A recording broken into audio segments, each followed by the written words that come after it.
Imagine you are 7 years old. You're playing outside your home under the same sky where your mother hangs the laundry and your father puts away his tools after work. It feels like any other day until the sound of hooves echoes in the distance. Moments later, a scream shatters the quiet of your village. They haven't come for gold or food. They've come for you, and you will never see your family again. This is how the path began for thousands of girls swallowed by a system the world refused to understand for far too long.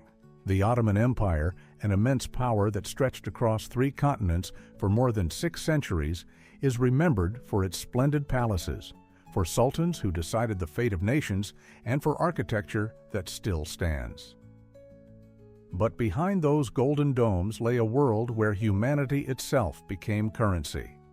These were not isolated incidents or accidents of history. This was a system, complex, carefully organized, and sanctioned by law. At its center were women and girls treated not as people, but as property. Their trade was one of the pillars of the empire. The state did not merely tolerate it, it oversaw it, taxed it, and codified it. In Constantinople, the heart of the empire, as many as 1 in 5 residents were enslaved. Consider that. 1 out of every 5 people did not belong to themselves. Most were women. Every wealthy household had at least 1 enslaved woman. Even poorer families often possessed 1 or 2 if they could afford it. This was not a shadow economy.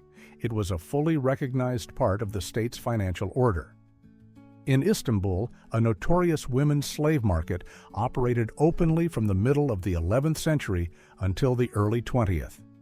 For centuries, women were sold there like livestock, while officials ensured that every coin found its way to the Sultan's treasury. Think about the timeline. This was not some distant medieval relic.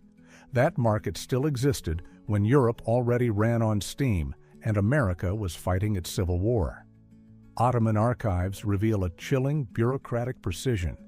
Every purchase was logged: name, origin, skin color, age, language, and price. Demand for so-called white women stood highest. Next came those from Ethiopian regions, while black women from Africa were pushed to the bottom of a ruthless hierarchy. Value was not tied to character or skill. It was dictated by appearance and origin. The traders formed guilds and enjoyed social standing on par with merchants of silk and spices, but none of it could function without a constant supply of people. So the empire built a network to acquire them. Military campaigns, raids through the Balkans, the Caucasus, and Africa, efforts that ostensibly served expansion, also fed the market with new goods. Women and children. What horrifies most is how methodical it was. Raiding parties didn't move at random. They knew when to strike. They waited for harvest time, when men worked in the fields. And villages were exposed. Women and girls were seized from their homes, families were split apart, and the youngest were sold separately to be shaped more easily. Prices were carefully calibrated. An Ethiopian girl might fetch around 2,500 kurush.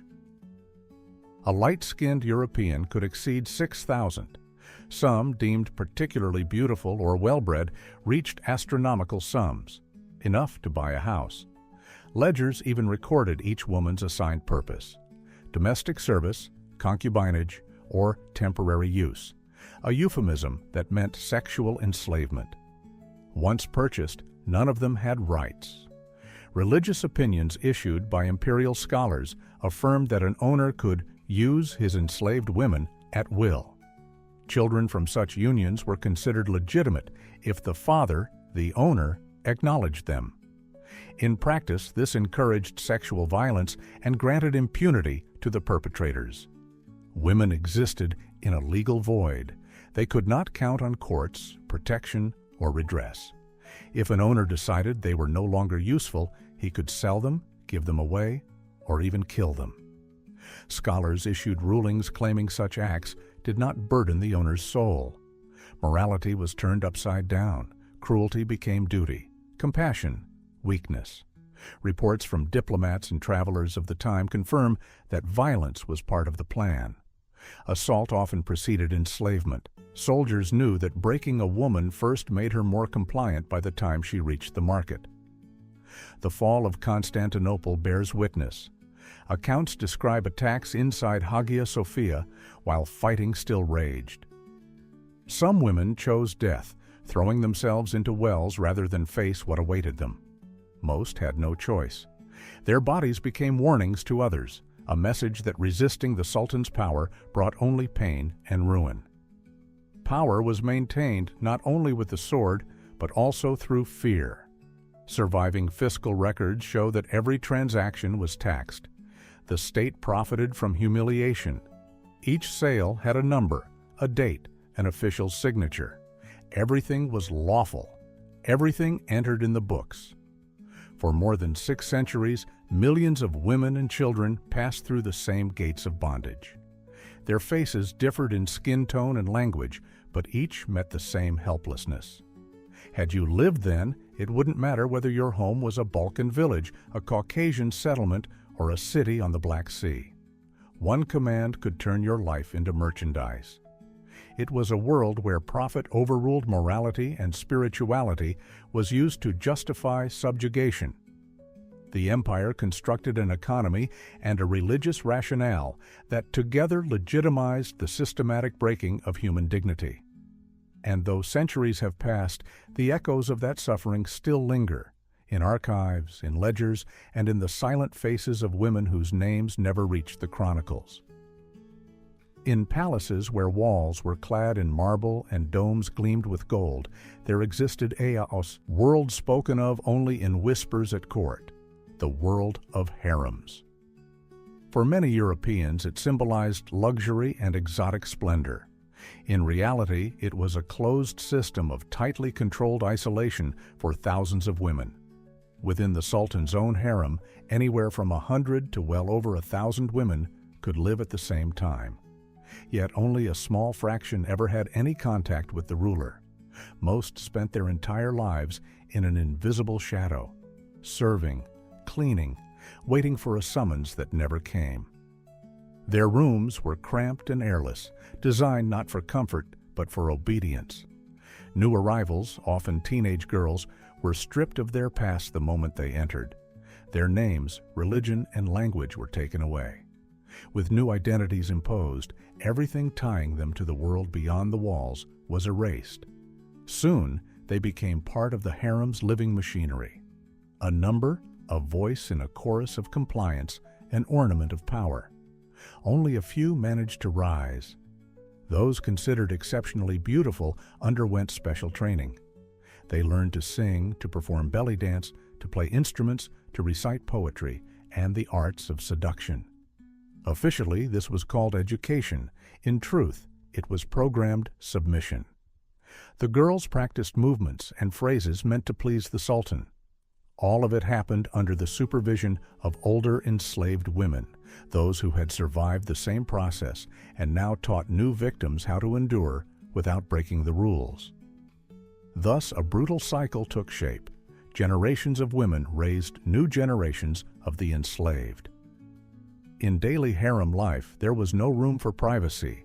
Every gesture, glance, and conversation was monitored. Women competed for the slightest sign of favor because it could mean better food, a larger room, or a chance to bear a child that might grant the status of a sultan's mother. This rivalry was carefully stoked. Organized contests of dance, beauty, and music were staged to entertain superiors while destroying bonds among the women. Life in the harem resembled a theater without intermission. Every smile was a role, every gesture a means of survival. Women who tried to support one another risked the wrath of the overseers. The system rewarded informing and punished solidarity. In this way, human relationships were transformed into instruments of control. Some women, after years of service, simply lost their value in the master's eyes. When younger and more beautiful arrivals came, their fates diverged. Some were sold back at the market, others sent to brothels, and some simply vanished without a trace. No one asked what became of them. In the eyes of the law, their existence had no weight. In the records, only a note remained: sold, released, or replaced. There was no support of any kind for women who left the harem. After years of service, often deeply traumatized, they found themselves on the streets with no roof over their heads. They were too stigmatized to be taken as wives, yet too fragile to survive on their own. For many, the world beyond the palace walls became another prison, just with different rules. The enslavement of women in the Ottoman Empire did not end at the harem gates. The entire society functioned within a system where their fate was defined by men and by law. Free Muslim women had certain protections. They could seek justice in court if they were wronged. Enslaved women had no rights at all. Their suffering did not exist in the legal codes. This dualism underpinned the order. Free women were expected to value their safety by witnessing the suffering of the enslaved. Religious scholars, instead of condemning the system, supplied it with divine legitimacy. They wrote treatises explaining that the enslavement of unbelieving women was permissible and that using their bodies was a reward for the faithful. In this way, spirituality became a tool of propaganda, and morality was subordinated to the interests of power. The more the empire grew in strength, the more efficiently its market for enslaved women operated. Traders kept meticulous records describing women, their age, appearance, origin, languages they spoke, and special skills. To attract buyers, they even offered a kind of quality guarantee, assurances of virginity, fertility, and obedience. If a woman failed to meet a client's expectations, she could be returned within a set period. The bureaucracy of enslavement was so orderly it resembled a modern corporation. One of the most shocking aspects of this system was its legality. Everything was described in documents, approved by officials, sealed with stamps. No one considered themselves guilty because everyone acted according to the law. That is where the deepest tragedy lay. In that world, evil had no face. It had a signature, a clause, and a date. Over the centuries, the trade in women became one of the pillars of the economy. The state taxed the markets, regulated caravan transport, and profited from every life sold.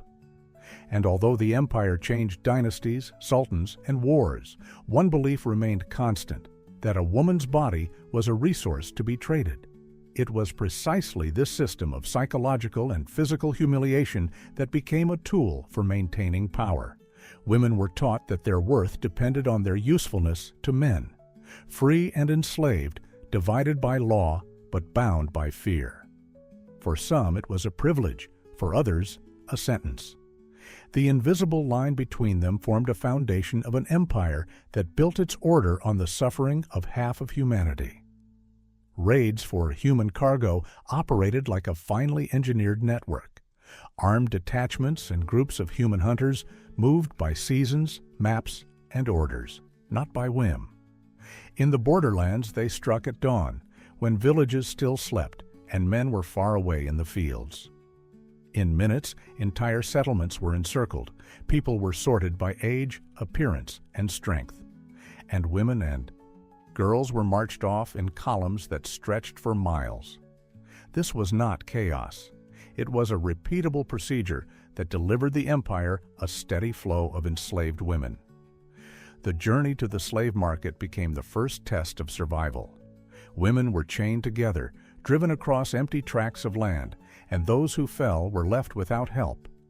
Pregnancy, illness, or exhaustion brought no mercy. The column had to keep moving. Upon reaching cities where markets operated, the next stage of humiliation began: inspection before the traders. Teeth, skin, movement, even supposed signs of fertility were examined. A person became a line in a ledger, a body, an item to be appraised. In the imperial capital, the system had a logistical and financial core. Markets, brokers' houses, and bureaucrats' offices all ran in lockstep. Profits poured into the treasury through sales taxes, transport fees, and ownership registrations. Official ledgers recorded origins, prices, and subsequent owners. The bureaucracy of enslavement was not an adjunct to the economy. It was one of its pillars. A built-in hierarchy governed how women were valued. Young Europeans fetched the highest prices. Girls from the Caucasus and parts of the Levant were also prized. Enslaved women from sub-Saharan Africa were priced lower, and any defects or signs of disease reduced value immediately.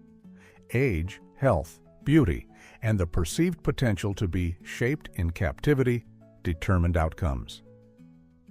This cold arithmetic translated into daily decisions by traders, guilds, and households that acquired women. Life after purchase meant submission and uncertainty.